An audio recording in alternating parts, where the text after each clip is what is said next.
Hello മുത്തുമണീസ്, ഞാൻ വിചാരിച്ചു ഇന്ന് നമുക്കൊരു പഴവും എന്നാ പറയുക നമ്മുടെ മാങ്ങയും എല്ലാം കൂടി ഇരിക്കുന്നുണ്ട്. അപ്പം ഞാൻ വിചാരിച്ചു എന്നാൽ ഇത് രണ്ടും കൂടി ഇട്ടൊരു കുഞ്ഞു ഷേക്ക് അടിക്കാമെന്ന് വിചാരിച്ചു കേട്ടോ. അങ്ങനെ ഞാൻ എൻ്റെ ആദ്യം നമ്മുടെ പാലിനെ തല്ലി പിടിപ്പിച്ചെടുത്തിട്ടുണ്ട്. എന്നിട്ട് ഇതാ മാങ്ങ ഞാൻ ചെത്തി വന്നപ്പോൾ ഇച്ചിരിയേ ഉള്ളൂ, കാര്യം അത് മൊത്തം കേടായിരുന്നു കേട്ടോ.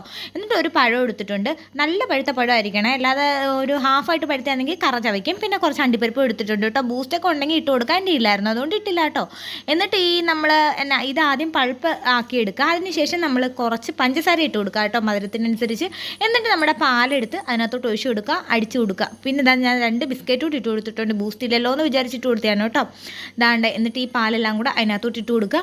എന്നിട്ടൊന്ന് അടിച്ചങ്ങ് എടുക്കുക കേട്ടോ. പിന്നെ കുറച്ചും കൂടെ മധുരം വേണമെങ്കിൽ ഇടാം, നിങ്ങളുടെ ആവശ്യത്തിനാണ് മധുരം ഇടേണ്ടത്. എന്നിട്ട് ഇത്രയേ ഉള്ളൂ, നമ്മുടെ സിമ്പിളായിട്ടുള്ള ഷേക്ക് റെഡിയായി കേട്ടോ. നിങ്ങൾക്ക് ഇങ്ങനെ റെഡിയാക്കി എടുക്കും. നമ്മുടെ വീട്ടിൽ ബാലൻസ് വരുന്ന പഴം ഒക്കെ കൊച്ചു പിള്ളേരെ കൊണ്ട് തീറ്റിക്കണമെങ്കിൽ ഇതൊക്കെ വഴിയുണ്ട് കേട്ടോ, ഇങ്ങനെയൊക്കെ ചെയ്യാം. എന്നിട്ട് ഇത്രയേ ഉള്ളൂ. അടുത്ത വീഡിയോ കാണാൻ ടാറ്റാ.